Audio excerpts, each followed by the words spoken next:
bring my mess to you as I find myself face down in the pit.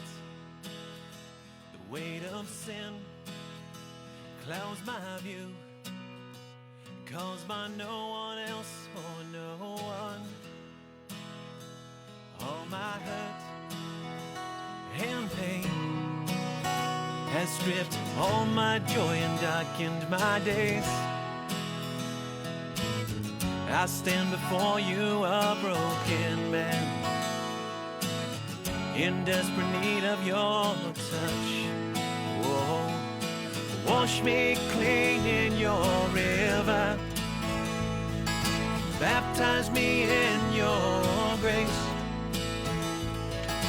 Rise once again in my spirit, so that I may see the glory of your face. I bring my mess to you, 'cause I can't seem to carry it anymore. I find no rest, and when I do, my mind spins on how I disappoint. Oh, my pride, I should have known before I let it carry on that far. I stand alone on my mountaintop, separated from you. Oh, Jesus, build me a bridge so that I may cross into the glory of your space, where I can see all that you see, making glory from my disgrace, making glory through grace. Wash me clean in your river, baptize me in your grace. Rise once again in my spirit, so that I may see the glory of your face, so that I may see the glory of your face, making glory from my disgrace, making glory through grace.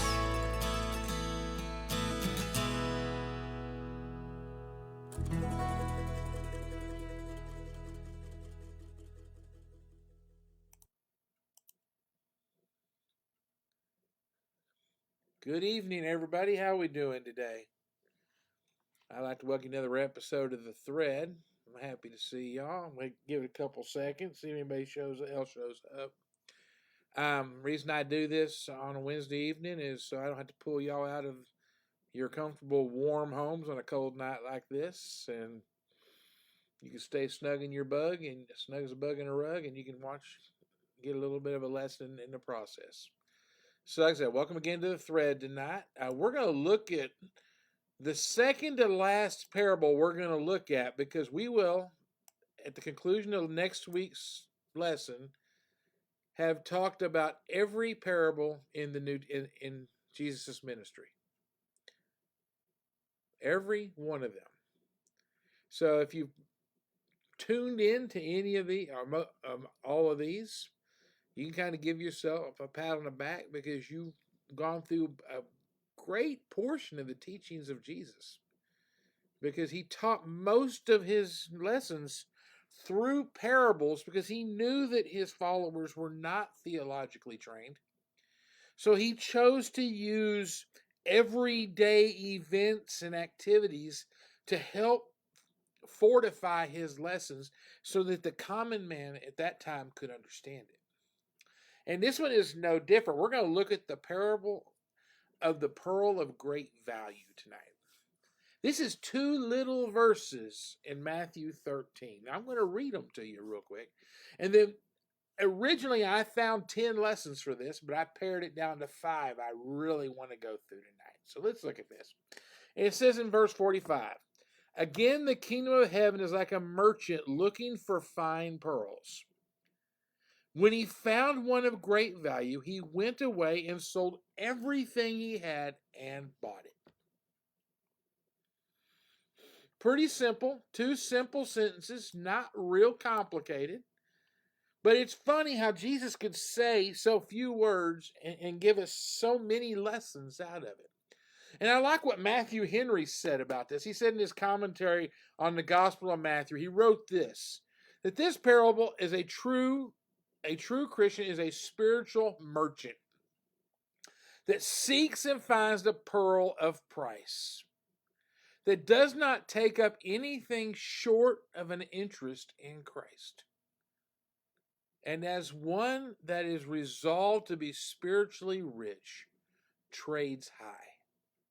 And he corresponds this with 1 Corinthians 1:30, which say this. When he bought that pearl, he did not only bid for it, but he purchased it. What will it avail us to know Christ if we do not know him as ours? Made us to wisdom. Think about that. So there's 5 valuable lessons I'm going to teach. It's going to take about 15 minutes. Not going to tarry long tonight. But I pray that you understand this parable has much more than just the 2 simple verses that we read over at 1,000 miles an hour, because we're trying to get our Bible reading in for the day, and we don't always take into account the lessons that are so available in his word. So the first one is real simple. God sees our real value. See, the world will evaluate you on your physical appearance. The world's going to evaluate you on your job, your reputation, what you've accomplished in life, and in many ways, our own possessions. There used to be a phrase back in the 80s and 90s that said, "He who dies with the most toys wins." That's how the world often judges us, by the kind of car we drive or the house we live in or the jobs we have. But in God's eyes, these things do not determine our value. See, God sees what we're really worth in his eyes. He sees us as priceless. And he pursues us knowing that we are that valuable. If you think about it, he is so valuable that God himself was willing to give up everything in order to rescue us and bring us closer to him. As a pastor friend of mine used to say, God came down, put on skin. That's how much he thought of us. He thought so much of us that he made himself lowly human, walked among us, and died a horrible death, got up 3 days later so that we could know him. How valuable does God see us to be? The second one is that God pursues us. There was an old song by Phillips, Craig, and Dean called "And He Ran." I think it's better. When God Ran, that's what it was called. And he talked about when the song about the prodigal son. And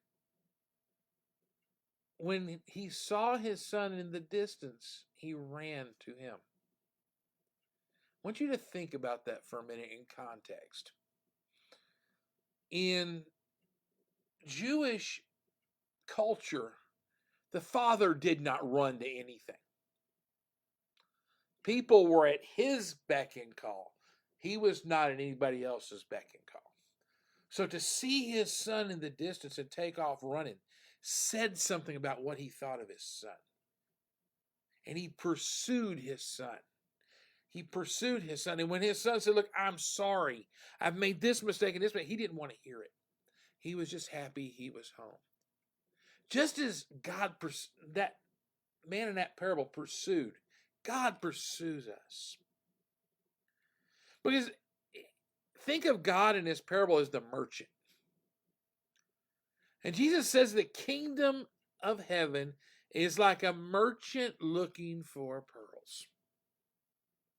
So if we see God as the merchant, then this parable should tell us that God pursues us. See, God doesn't want to lose any of us. He does not want to lose a single one of his beloved children. If you look at the parable of the lost sheep, like I said, it tells you the same thing. He does not want to lose. It is not his will for anyone to perish. Now, he gives people free will, so if they choose to walk away from him, they're allowed to do so. But it's not his will for any of us to perish. He is willing to diligently search us out. He is willing to diligently pursue us because he loves us and he values us. The next lesson to say is that for this is for you to remember something. That pearl of great price, that's you. That's you. See, because you are so loved. You're so valuable in the eyes of God that he searches you for you, and he doesn't give up. And he's willing to give up everything in order to draw you close to him, to rescue you and redeem you. Think about that for a minute.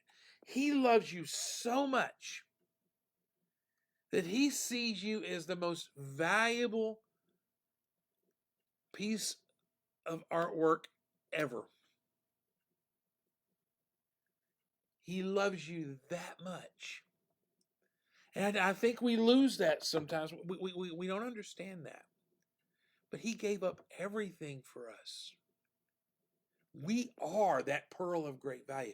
We are that priceless jewel in the eyes of Jesus. Now that's cool. I'm sorry. I don't care who you are. And the fifth lesson I want to teach you here. The kingdom of heaven is worth way more than earthly wealth.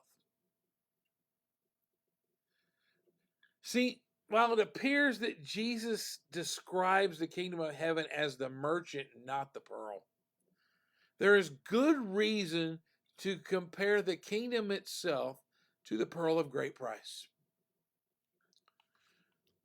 Just before the parable of the great pearl,